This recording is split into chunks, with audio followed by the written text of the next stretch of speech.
안녕하십니까. 이준석이와 유승민.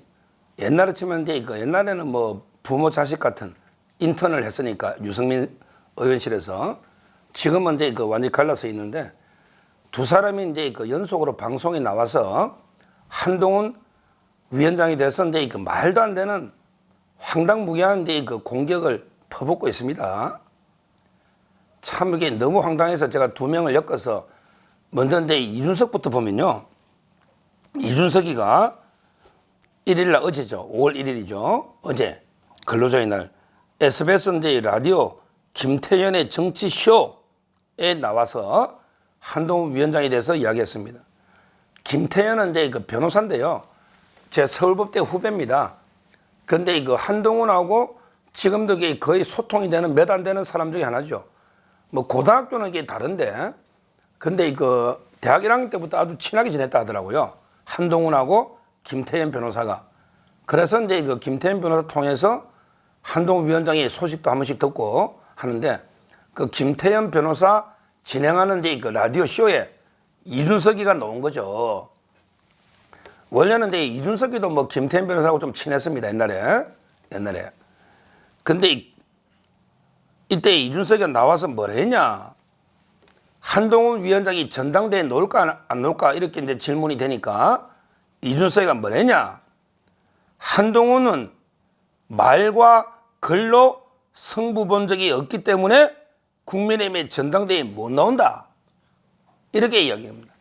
말과 글로 승부 본 적이 없기 때문에 전당대회에 못 나온다. 이게 무슨 말이냐면요. 말이나 글 이걸로는 한동훈 위원장이 부족해서 그 승부가 안 되고 그러면 이제 결국은 조직 선거 돼야 되는데 한동훈은 조직이 없지 않냐. 조직이. 그러니까 이제 결국은 못 논다. 왜? 조직 선거하려면 이제 흙탕물이 튀고 지역구에 가면 아무나 형님, 동생 뭐 이래야 되는데 한동훈은 그걸 못하기 때문에 조직 선거를 못하기 때문에 이번에 전당대회에 못 논다. 이런 게 망언을 한 거죠. 한동훈 위원장이 말과 글이 안 된다? 말과 글로 승부를 본 적이 없다. 이거 황당무계한 이게 거짓말입니다. 한동훈 위원장은 제가 누누이 말했잖아요. 조선 제일 금이면서 조선 제일 혀다 혀. 조선 제일 금이면서 조선 제일 혀. 이 말은 이제 언변이 아주 뛰어납니다. 그래서 한동훈 의록이라고 책도 몇 권 나와 있습니다. 야, 이준석, 너 이준석 의록은 없잖아. 근데 한동훈 의록은 이게 몇 건이 나와 있어. 한동훈의 촌철, 살인, 의록들이 몇 건이 나와 있다고. 근데 말이 안 돼? 그 한동훈 위원장 정치 입문할 때부터 글 쓴 거, 그 다음에 법무부 장관 취임부터 쭉 국회에서 한 거, 이게 다 책으로 나오고 동영상이 몇백만 동영상이 얼마나 봤는데 말과 글이 안 돼? 야, 네 글이 글이냐? 글이냐고. 야, 저는 한동훈 책도 가능하면 다 봤고요. 솔직히 옛날에 이준석 책도 다 훑어봤습니다. 제가 눈에 막 활자 중독이 좀 있어서 잠을 못 잘 정도로.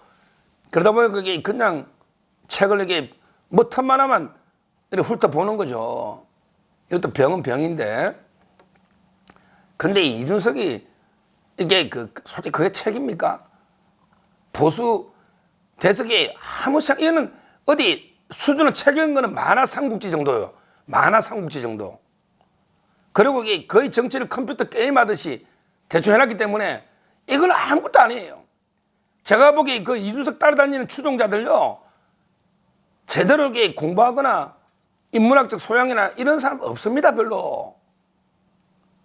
진짜. 이준석이 이 말과 글이 얼마나 천박하고 수준이 낮습니까? 이런 자가 한동훈 위원장 보고 말과 글로 승부 본 적이 없어 전당대회에 못 논다. 왜? 조직은 어차피 안 될 거니까. 이런 게 황당무계한 이야기를 하고 있다 보고요. 뭐 저는 한 위원장님이 이번에 노고 안 노고는 뭐 본인의 판단을 전적으로 존중하지만 뭐 성찰을 가져서 다음에 놓도 되고 아니면 이제 뭐 지금 워낙 또 위기니까 전당대회에 나오도 되고 뭐 저는 그건 한 위원장의 판단에 맡길 문제지만 그 한 위원장은 상당히 그 뛰어난 언변, 그리고 이제 국민들한테 가장 와닿는 이런 데 여러 개혁 공약들을 많이 내놨거든요. 이거를 이렇게 평가해야 됩니다. 우리가 전투에 한 번 졌다고 이게 그냥 완전히 뭐 패장을 끝내버리는 이런 건 아니에요. 전투라는 거 이기고 저거 흔히 있는 일입니다. 흔히 있는 일이에요. 또 이제 전투 패배가 100% 위원장이 책임만도 아닌 거는 분명하잖아요. 다 모두의 책임이 있는 거고 혼신의 힘을 다했는데 전투에 한번 질 수도 있죠. 아니 뛰어난 역사적인 명장들이 전투마다 이게 다 이깁니까? 그건 아니잖아요. 그래서 저는 지금 와서 그런 식으로 매도하는 거는 진짜 말이 안 된다. 이준석이 이렇게 보고, 그 다음에 그 유승민도, 유승민은 이게 좀 더 심하게 그 비판을 했는데, 유승민 아예 뭐 이자는 이제 그냥 윤석열 대통령을 한동훈 위원장과 묶어가지고요, 둘이는 보수에 들어온 용병이다. 윤석열, 한동훈은 보수에서 돈 주고 사온 용병이다. 이게 뭡니까? 이 용병이란 게 뭐냐면, 우리 옛날에 그 마키아벨리 뭐 이런 로마 이후에 그 로마가 망할 때, 원래 로마가 잘 나갈 때는 이제 로마 시민들이 직접 병력에 복무했잖아요. 그때가 로마 전성기예요.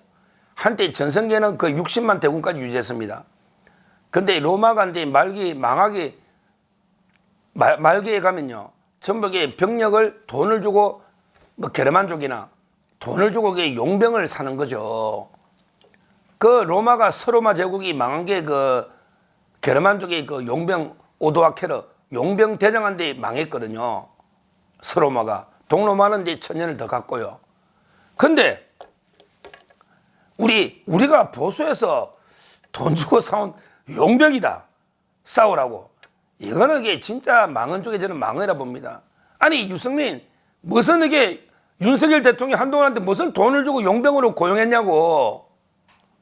이게 말이 됩니까?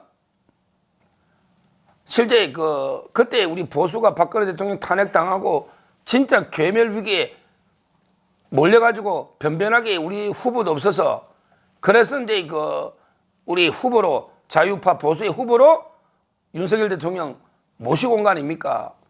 그래서 이제 우리가 힘을 합쳐서 이재명을 0.73으로 이겨서 문재인 정권 5년을 끝내고 우리 자유우파 보수 정권을 수립한 거 아닙니까? 이게 용병으로 돈 주고 사온 겁니까?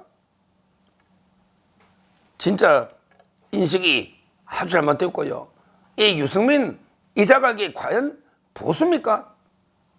안보만 그냥 뭐 북한의 침략 규탄하고 안보만 하면 이게 다 보수입니까?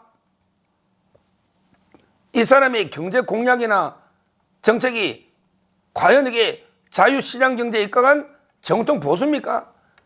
저는 아니라 봐요. 진짜 전형적인 위장 보수고요. 이 유승민가 뭐랬냐면 이제 또 나와가지고 자기는 제일 억울한 게 배신자 프레임이다. 배신자 프레임이다. 나는 배신자가 아니다. 진짜 배신자는 박근혜 대통령 45년 구형하고 판결을 받게 한 한동훈하고 윤석열이가 배신자다. 나는 배신자가 아니다. 이 말을 이렇게 계속 강조하는데, 야 유승민, 막 배신자란 게 뭐야?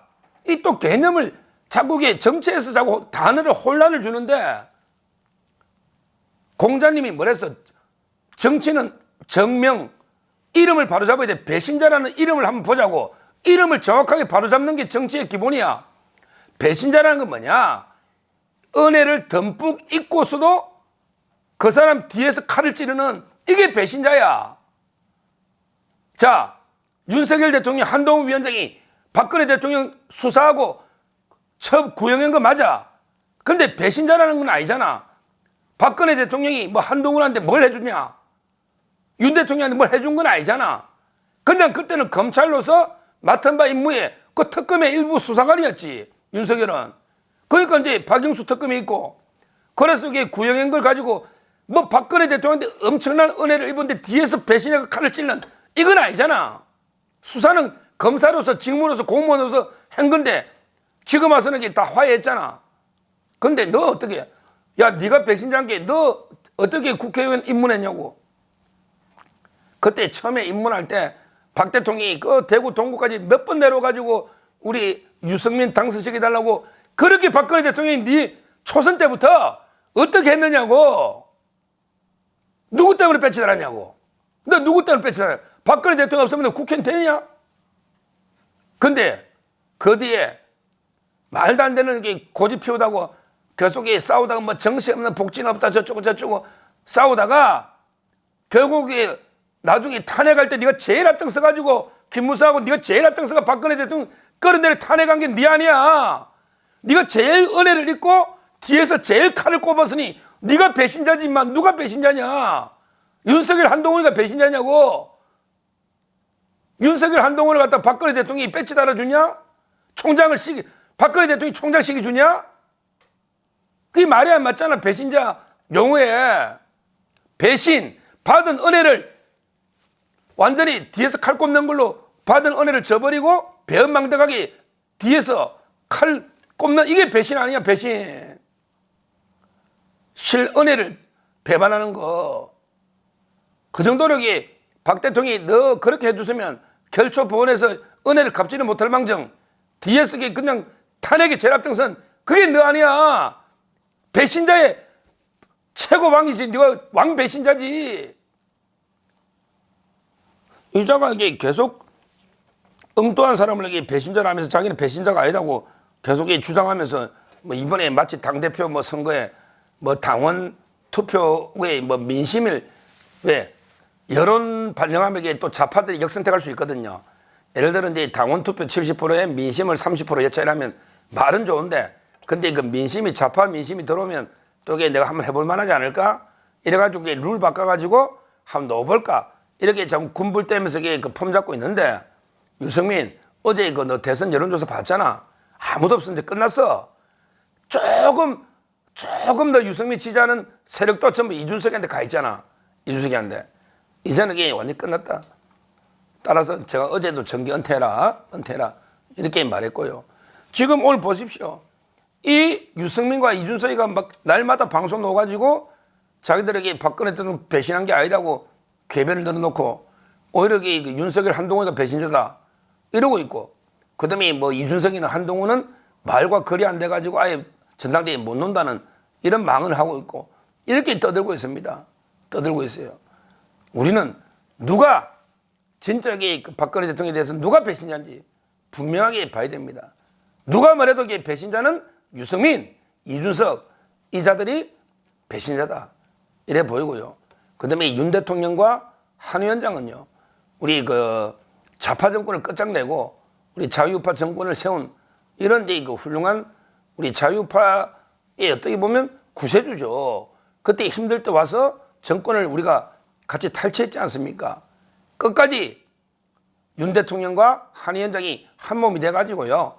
끝까지 윤석열 대통령이 성공한 대통령으로 개혁을 완수할 수 있도록 우리가 힘을 실어주고 밀어주고 이런 이준석, 유승민 이런 배신자는 처단해야 된다. 이렇게 말씀을 드립니다. 감사합니다.